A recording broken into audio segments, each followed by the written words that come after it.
Hi guys, I'm Anushka, a government MBBS student and a NEET 2024 survivor too.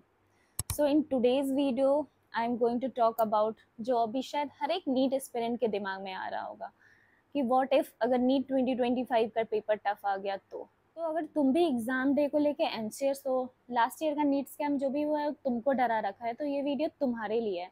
Video को last तक देखना जिसमें मैं अपनी रियल एक्सपीरियंस, माइंडसेट हैक्स और भी बहुत सारे पॉइंट्स डिस्कस करूंगी जो शायद तुम्हें कहीं और ना मिले। और हाँ, अगर पेपर टफ आ भी जाता है तो एक्चुअली ये तुम्हारे लिए एक एडवांटेज बन सकता है। कैसे, ये मैं तुम्हें आगे वीडियो में समझाऊंगी, तो वीडियो लास्ट तक जरूर देखना। एंड अगर तुमको ये वीडियो अच्छी लगे तो लाइक, शेयर और कमेंट करना मत भूलना, और अपने नीट एस्पिरेंट जो भी तुम्हारे फ्रेंड्स हैं उसके साथ भी शेयर करना, क्योंकि शायद एक छोटी सी सोच बदलने से तुम्हारा रिजल्ट भी बदल सकता है।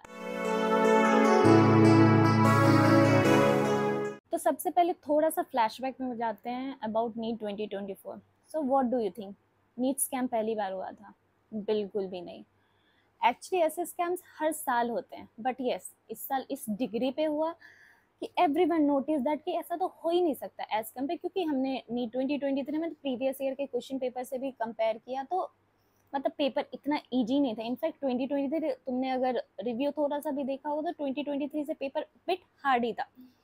सो ऐसा बिल्कुल भी नहीं था कि पेपर बहुत इजी था तो स्कैम हो गया। बहुत कुछ चला, उसके बाद सबने नोटिस किया, इन्वेस्टिगेशन हुए, सुप्रीम कोर्ट में गए, बहुत कुछ चला, बहुत लोग मिले भी जहाँ पर जिन्होंने स्कैम्स किया था। बट येस, हम उस लेवल तक नहीं पहुँच पाए कि हम सारे स्कैम्स को पकड़ पाए। But here you have to understand one thing कि नीट के जो भी रैंक्स में बहुत ज़्यादा इन्फ्लेशन आया, जो भी हुआ, वो कहीं से भी इस चीज़ से रिलेटेड नहीं है कि पेपर बहुत इजी था इसलिए रैंक में बहुत ज़्यादा इन्फ्लेशन आ गया, और इसीलिए पेपर इजी था रैंक में इन्फ्लेशन आया तो अब इस साल पेपर टफ होने वाला है।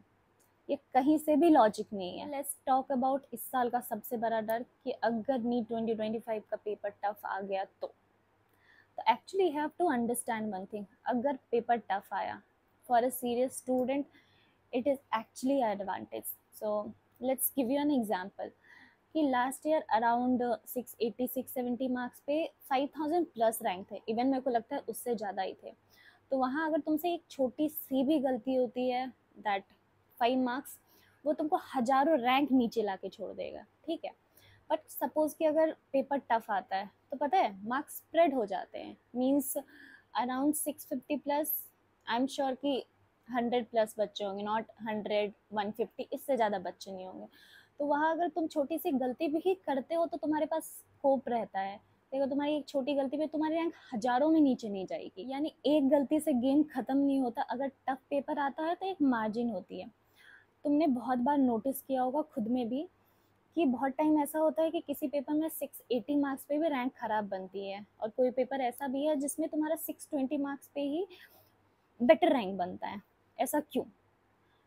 तो इसके लिए तुमको ये चीज़ समझना होगा कि बहुत टाइम अगर तुम्हारा पेपर इजी आ रहा है तो वो पेपर सिर्फ तुम्हारे लिए इजी, वो सबके लिए इजी है, उसमें स्कोर करना बहुत इजी आ जाता है और अबव द मार्जिन सब कोई स्कोर कर लेते हैं और कंपटीशन हाई हो जाता है।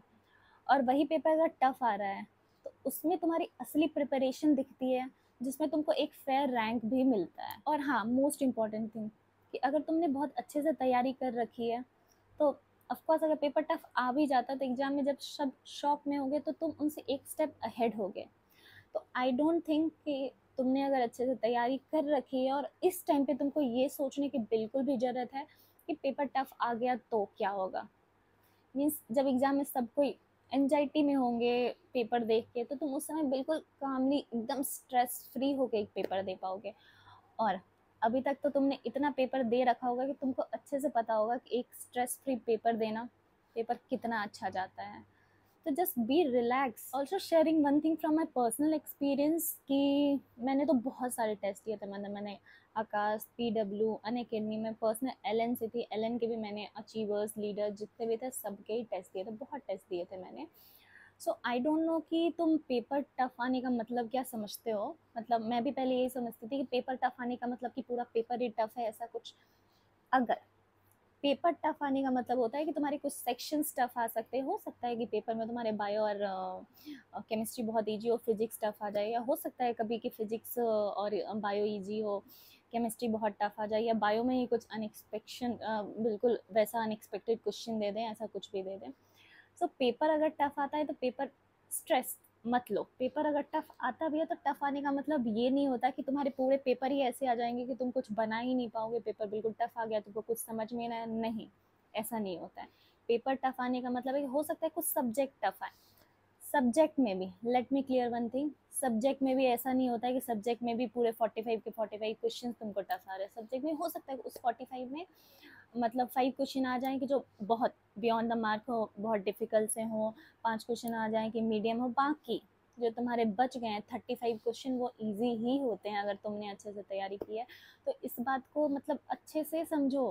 तो अभी के लिए बस अपने नोट्स को रिवाइज करो, एनसीईआरटी पे फोकस करो, और अपने मॉक टेस्ट के जो पेपर है उसको बिल्कुल आराम से एनालाइज करो। And the most important thing कि अपने स्लिप साइकिल से तो बिल्कुल भी कॉम्प्रोमाइज़ मत करना। मतलब it will sound you funny, but मैं फॉर द लास्ट मतलब मैंने 10 महीने तैयार की थी, तो फॉर द 8 मंथ और 8.5 मंथ अराउंड मैं रात के 3 बजे सोती थी, सुबह में क्लास, मतलब मैं 4-5 हार्डली 5 घंटे की नींद लेती थी हर दिन। मतलब किसी दिन ऐसा होता था कि मैं पूरे दिन ही सोती थी, but on a regular basis में 5 घंटे का नींद लेती थी।